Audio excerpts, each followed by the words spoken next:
हिमाचल प्रदेश विधानसभा शीतकालीन सत्र का आज अंतिम दिन है।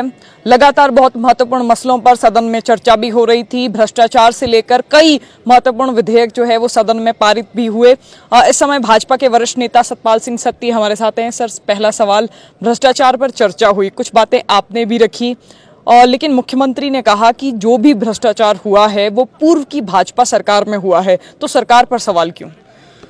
मुख्यमंत्री जी ने जो उसका जवाब दिया है उसमें शायद उनको पूरी तथ्यों की जानकारी नहीं होगी। मैं तो उनको स्पेसिफिकली नाम दिया था और पोस्टें बताई थी कि किस तरह से स्वास्थ्य विभाग के एक बड़े अधिकारी को धर्मशाला के हेडक्वार्टर के ऊपर बैठा दिया गया जो ओडीआई के अंदर है और भ्रष्टाचार के केस उनके ऊपर चले हुए हैं। ऐसा व्यक्ति किसी भी प्रभावशाली पोस्ट के ऊपर नहीं लगता है, उसी कारण उसको ओडीआई में डाला है। और इसी तरह का मैंने नायब तहसीलदार ऊना में सेटलमेंट में उनका विषय दिया था कि वहाँ के जो पूर्व विधायक कांग्रेस के रहे हैं उन्होंने उनको रिटायरमेंट के बाद 1 साल की एक्सटेंशन दिला दी, जबकि 5,000 रुपये लेते हुए बिजनेस ने उनको पकड़ा था। तो ये बिल्कुल जिसको हम लोग कह सकते हैं कि तथ्यों सहित नाम मैंने उनको बताए थे, लेकिन मुख्यमंत्री जी का उनमें कोई ऐसा संतुष्ट करने वाला बयान नहीं आया। मुझे लगता है उनकी कोई मजबूरी रही होगी या उनको पूरी जानकारी नहीं रही होगी। तो इस तरह जो लोग भ्रष्टाचार में संलिप्त हैं उनको प्रमुख पोस्ट के ऊपर लगाना, तो जो ईमानदार अधिकारी हैं उनके प्रति ये बिल्कुल जिसको मैं कहता हूँ निरादर का विषय है, वरना कोई भी ईमानदारी से चलेगा नहीं। अगर भ्रष्ट लोगों को ही हम मजबूत पोस्ट के ऊपर बैठाएंगे तो उसके कारण हमारा ये मानना है कि ये गवर्नमेंट भ्रष्टाचार के अंदर फंस चुकी है, दलदल में फंस चुकी है। सत्ती जी, नाम लेने से विपक्ष बच क्यों रहा है? सेशन में भी यही चर्चा हो रही थी। आप अधिकारियों का नाम बताएं ना। मुख्यमंत्री ने भी कहा कि अगर आपके पास तथ्य हैं तो आप सदन में तथ्य रखें। नहीं, उसमें आपके ध्यान में होगा कि माननीय सदन की एक परंपरा है कि जो व्यक्ति अंदर जवाब नहीं दे सकता, वो चाहे कोई भी व्यक्ति है, उसका नाम नहीं लेते अंदर। लेकिन जो तथ्य हमारे पास हैं उनकी जानकारी उनको मैं दे दूंगा, वो व्यक्तिगत रूप में दूंगा, लिख करके दे देंगे कि इस तरह से ये 2 अधिकारी हैं, इनकी आप लोग जानकारी ले लो। और मुझे जानकारी मिली भी है कि जब मैंने कुछ लोगों की ऐसे अप्रत्यक्ष रूप से मैंने उनका बताया कि वहाँ लगे हैं, तो विभाग के द्वारा उनके रिकॉर्ड मांगे गए हैं। तो विभाग के रिकॉर्ड अगर माननीय मुख्यमंत्री के पास पहुँचते हैं और वो कार्रवाई करते हैं तो हम लोग उनका समर्थन करेंगे कि आपने अच्छा किया और उनको बधाई भी देंगे कि आपने भ्रष्टाचार के विरोध में कार्रवाई की। लेकिन बोलने से और व्यवस्था परिवर्तन, बोलने से व्यवस्था परिवर्तन नहीं होगा, काम करने से व्यवस्था परिवर्तन होगा। उसके ऊपर देखते हैं मुख्यमंत्री जी कितना खरा उतरते हैं। सत्ती जी, सदन में जब चर्चा हो रही थी, आज जगत सिंह नेगी जब संविधान पर बोल रहे थे तो विपक्ष वॉकआउट कर रहा है। आज दूसरी बार ये विपक्ष का वॉकआउट था। मुख्यमंत्री ने बार बार कहा कि विपक्ष मुद्दों को सीरियसली नहीं लेता, तो क्या विपक्ष में ये सीरियसनेस खत्म हो गई है? मात्र वॉकआउट ही एक सॉल्यूशन बच गया है विपक्ष के पास? नहीं, उसमें जब व्यक्ति की सुनी नहीं जाएगी, विपक्ष की सुनी नहीं जाएगी, और नेगी साहब तो मुख्यमंत्री जी की भी नहीं सुन रहे थे, वो वरिष्ठ मंत्री हैं। अभी अंतिम दिन था, इस समय हम भी नहीं चाहते थे कि कोई वॉकआउट करें, क्योंकि अंतिम दिन सब लोग एक सौहार्दपूर्ण वातावरण में अपने अपने घर जाएं। लेकिन वो ना मुख्यमंत्री जी के सुन रहे थे, वो ना जो पार्लियामेंट मिनिस्टर हैं, पार्लियामेंट अफेयर मिनिस्टर, ना उनकी सुन रहे थे, ना मुकेश जी भी उनको हाथ मार रहे थे कि आप बैठ जाओ, ना उनकी सुन रहे थे। तो बिल्कुल ऐसी बातें कर रहे थे जिसका कोई संबंध ही नहीं है जिसके ऊपर चर्चा हो रही है। उसके कारण फिर हमने सबने, हमारे नेताजी ने निर्णय लिया कि हम इस तरह की झूठी बातें सुनने के लिए जहाँ नहीं बैठेंगे, इसलिए हम लोगों ने वॉकआउट किया और बाहर आ गए। सत्ती जी, मुख्यमंत्री की एडमिनिस्ट्रेटिव स्किल्स के बारे में जब हमने आपसे पिछली बार सवाल पूछा था तब आपने जवाब दिया था। अब सवाल आपसे ये है कि मुख्यमंत्री और उप मुख्यमंत्री को आप कैसे डिफरेंशिएट करते हैं? नहीं, उप मुख्यमंत्री जी तो बेचारे उप मुख्यमंत्री नाम के ही रह गए हैं। आपने देखा होगा कि किस तरह से वो शांत बैठते हैं और जानकारियाँ जहाँ तक मिलती हैं कि उनके डिपार्टमेंट में भी उनको पूछा नहीं जाता, अधिकारियों को भी सिग्नल है। वो तो एक जिसको कहते हैं समय काट रहे हैं और पार्टी के डिसिप्लिन के नाते अंदर बंधे हुए, वरना शायद वो छोड़ करके भी चले जाते।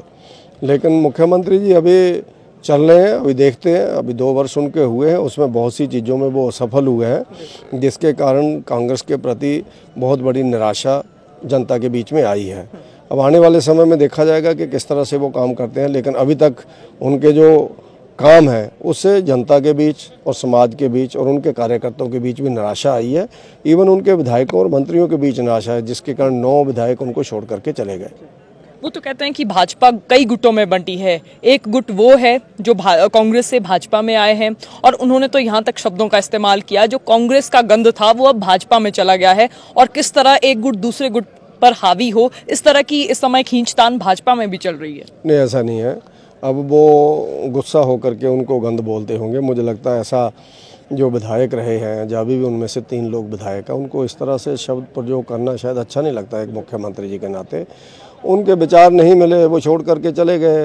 उनका जो कहना है, जो अंदर की बातें वो बताते हैं आकर के। उनसे तो लगता है कि आदमी वहाँ कोई रह ही नहीं सकता था। और अभी भी ऐसे बहुत से लोग हैं जो वहाँ घुट घुट करके समय काट रहे हैं। कई बार पार्टी के डिसिप्लिन के कारण और अपने करियर को देखते हुए आदमी नहीं बोलता है कि चलो जो चलने दो, लेकिन बहुत निराशा का वातावरण वहाँ पर है और बहुत लोग आज भी निराश हैं, जिसके कारण वो चुप रहते हैं, अंदर गवर्नमेंट को डिफेंड नहीं करते हैं। 2 महत्वपूर्ण विधेयक जो है वो सदन में पारित किए गए। एक था लैंड सीलिंग एक्ट को लेकर, दूसरा था कर्मचारी भर्ती और सेवाएं अधिनियम 2024। अब ये लैंड सीलिंग एक्ट को लेकर आप लोग विरोध कर रहे हैं, और मुख्यमंत्री ने तो सदन में कहा कि राधा स्वामी की लैंड ट्रांसफर ना हो, आप इसका भी विरोध कर रहे हैं। नहीं, ऐसा नहीं है। डेरा राधा स्वामी ब्यास, उसके बारे में समाज का कोई व्यक्ति शायद ऐसा होगा जिसकी श्रद्धा ना हो। वहाँ जाते हैं या नहीं जाते हैं वो एक अलग विषय हो सकता है। मैं तो 3-4 बार वहाँ गया हूँ, 2 बार बाबा जी को मिलने पर और भी गया हूँ। उनके प्रति हमारा पूर्ण सम्मान है, क्योंकि उन्होंने कोरोना काल में भी और समाज के अंदर भी जाति भेद मिटाने के लिए बहुत बड़ा काम किया है, नशों को मिटाने के लिए बहुत बड़ा काम किया है, और कोरोना काल में बहुत बड़ी सेवा उन्होंने लोगों की है। इसलिए हम लोग चाहते थे कि उनको सहयोग करने के लिए आप लोग आगे बढ़ें, लेकिन उसमें कहीं ऐसा ना हो कि बाकी लोग उसका दुरुपयोग करें। वो शंका हम लोगों ने प्रकट की है। अब बिल पास हुआ है, अभी देखते हैं कि आने वाले समय में उसका दुरुपयोग ना हो। जो राधा स्वामी डेरे के लिए उसमें एक राहत दी गई है, बहुत एक अच्छा कदम है, और उनको राहत मिले, और अन्य लोग जब कोई ऐसा कोई और लोग ऐसा कोई इसका दुरुपयोग ना करें, उसका ध्यान गवर्नमेंट से रखें, और उस समय देखेंगे फिर इसका क्या इफेक्ट आता है। एक अधिकारियों के संदर्भ में भी बिल सदन में पारित हुआ, उसमें ये कहा गया कि आप बिना गवर्नमेंट की परमिशन के किसी अधिकारी को अरेस्ट नहीं कर सकते। आप इस संशोधन विधेयक को किस तरह देखते हैं? नहीं, उसमें मुझे लगता है कि जो एक पहली बार संशोधन आया है। कई बार इस तरह की गलती कोई अधिकारी करता है तो अगर विजिलेंस या एंटी करप्शन सेल जानिया जो ऐसी एजेंसीज हैं जिनको काम करने का अधिकार है करप्ट लोगों के विरोध में, अब कहीं ऐसा ना हो कि आने वाले टाइम में पिक एंड चूज हो कि अधिकारी अपना है का पराया है, चाहे उसने जितना मर्जी करप्शन की हो, जितना मर्जी गलत काम किया हो। इसके बारे में भी यही है बिल के बारे में कि आने वाले समय में देखना पड़ेगा इसका दुरुपयोग ना हो, क्योंकि वो लोग सोचेंगे, जो भी भ्रष्ट लोग हैं, मैं सबके बारे में नहीं बोलता, बहुत कम लोग हैं जो अधिकारियों में जानने लोगों के बीच भ्रष्ट है, समाज के अंदर ही बहुत कम रेशो है ऐसे लोगों की।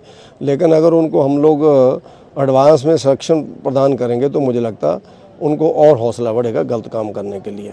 अब इसमें देखना पड़ेगा कि जिस समय कोई ऐसे अधिकारी की बात आती है तो गवर्नमेंट कहीं राजनीतिक दृष्टि से उस व्यक्ति के ऊपर कार्रवाई करने को रोकती तो नहीं है। कहीं ऐसा ना हो कि गवर्नमेंट परमिशन नहीं ना करे, परमिट ही ना करे। पहले भी ऐसे विजिलेंस के द्वारा अनेकों चीज़ों के बारे में परमिशन मांगी जाती है, लेकिन गवर्नमेंट परमिशन नहीं देती है। जो बेचारे विजिलेंस के अधिकारी हैं वो कटघरे में खड़े हो जाते हैं कि वो बोलते हैं कि हमने इतनी मेहनत की, मुश्किल से हमने पकड़ा, अब इसके ऊपर केस चलाने के लिए हमें परमिशन नहीं मिल रही है। तो अब नया बिल आ गया जी, हो और हर्डल आ गई है, तो कहीं ऐसा ना हो कि भ्रष्टाचारी लोगों को इससे संरक्षण मिले। ये हमारी शंका थी। आप भाजपा के एक सीनियर नेता हैं, हाल ही में हर्ष महाजन की प्रधानमंत्री मोदी से मुलाकात हुई है, आप उस मुलाकात को किस तरह देखते हैं? नहीं, अच्छी बात है, मिलना चाहिए। वो राज्यसभा के सांसद हैं और पार्टी के अंदर उन्होंने ज्वाइनिंग की है और बहुत लंबा अनुभव उनका है।